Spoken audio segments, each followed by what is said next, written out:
नमस्कार दोस्तों, आज की कहानी शुरू करते हैं। नमिता काफ़ी देर से अपनी बेटी डॉक्टर अनुभा का इंतज़ार कर रही थी। बाहर मौसम बहुत ख़राब था। पूस की ठंडी रात, हाड़ कँपाने वाली ठंड। आज शायद अस्पताल में कोई इमरजेंसी केस होगा, इसलिए ना फ़ोन उठा रही ना कोई फ़ोन आ रहा था। नमिता अपने बीते अतीत में पहुंच गई। वह अपने माँ बाप की चौथी संतान थी। 2 बड़ी बहन और एक भाई उससे बड़े थे। एक मध्यम आर्थिक स्थिति वाला परिवार, कमाने वाला एक और उन पर 4 व्यक्ति निर्भर। नमिता के पिता सुखवीर जी एक दुकान पर अकाउंटेंट थे। बस जिंदगी की गाड़ी खिंच रही थी। दोनों बहनों की शादी के कर्ज में डूबे सुखवीर जी टूट चुके थे। नमिता पढ़ने में होशियार थी। भाई ना तो पढ़ने में रुचि रखता था और ना कोई कार्य करता था। नमिता ने सोच लिया था वह शादी नहीं करेगी और ट्यूशन करके वह अपनी पढ़ाई कर रही थी। एमए करने के बाद वह प्रतियोगी परीक्षाओं की तैयारी कर रही थी और उसकी मेहनत रंग लाई और इंटर कॉलेज में प्रवक्ता पद पर उसकी नियुक्ति हो गई। वह बहुत खुश थी कि अपने माँ बाप को इस बुढ़ापे में आराम दे सकेगी। भाई तो पता नहीं कहाँ लापता हो गया। एक रात ऐसे ही कड़ाके की ठंड थी। आज स्कूल में वार्षिक अधिवेशन था। लौटने में कुछ देर हो गई। वह अपने साथ के 2 शिक्षकों के साथ लौट रही थी। उसने सड़क किनारे अंधेरे में किसी के कराहने की आवाज़ सुनी। वह और उसके दोनों मित्रों ने टॉर्च जलाकर देखा।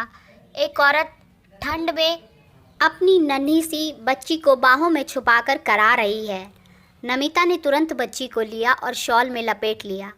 उसके दोनों मित्र उस महिला को हिलाकर पूछ रहे थे, पर उसकी कराह शांत हो गई थी। शायद वह अनंत यात्रा पर जा चुकी थी। उसने तुरंत पुलिस को फ़ोन किया। पुलिस ने उस स्त्री और बच्ची को अपनी कस्टडी में ले लिया। नमिता घर आ गई, पर बार बार मन उस बच्ची के पास पहुंच जाता। सुबह होते हुए वह थाने गई। वहां देखा बच्ची एक महिला पुलिस के पास थी, बहुत ही सुंदर, बिल्कुल गुड़िया की तरह। उसने पुलिस अधिकारी से उसे गोद लेने की इच्छा जाहिर की। सब शर्तें पूरी करने के बाद वह उस गुड़िया को घर ले आई। माँ बाप भी बहुत खुश हुए, क्योंकि नमिता शादी के लिए मना कर चुकी थी। इसलिए उन्होंने सोचा कि उनकी बेटी के लिए ज़िंदगी जीने के लिए एक खिलौना मिल गया। नमिता ने उसका नाम रखा अनुभा। अनुभा के आते ही नमिता की दूसरे स्कूल में प्रिंसिपल पोस्ट पर नियुक्ति हो गई। माँ बाप भी इस संसार से विदा हो चुके थे। आज अनुभा शहर की नामी स्त्री रोग विशेषज्ञ थी। नमिता को लगा शायद बाहर कोई गाड़ी आकर रुकी है। वह बाहर की ओर बढ़ी।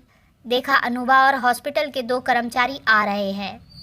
पास आने पर देखा एक नर्स है जिसके हाथ में कंबल में अच्छी तरह लिपटा कोई बच्चा है। अनुभा भीतर आई, बोली, माँ आप बहुत परेशान हो गई, बार बार फ़ोन कर रही थी। मैं सिजेरियन में व्यस्त थी। माँ को नहीं बचा पाई, क्योंकि जिस्म के बाजार में उस गर्भवती स्त्री का क्या मूल्य था पता नहीं, कैसे अस्पताल तक आ गई। हाँ, बच्ची को बचा लिया, पर कल पुलिस रिपोर्ट ज़रूरी है, क्योंकि कल कोई उस जिस्म फरोशी वाले बाज़ार से आकर इस पर अपना अधिकार ना दिखाए। आज से ये डॉक्टर अनुभा की बेटी है और नमिता जी इसकी संरक्षक और बड़ी माँ है। नमिता को उस बच्ची में अनुभा की ही परछाई दिख रही थी। नमिता को अपनी बेटी अनुभा पर बहुत प्यार आ रहा था और याद आ रही थी पूस की ठंड से कराती रात, जैसी आज है।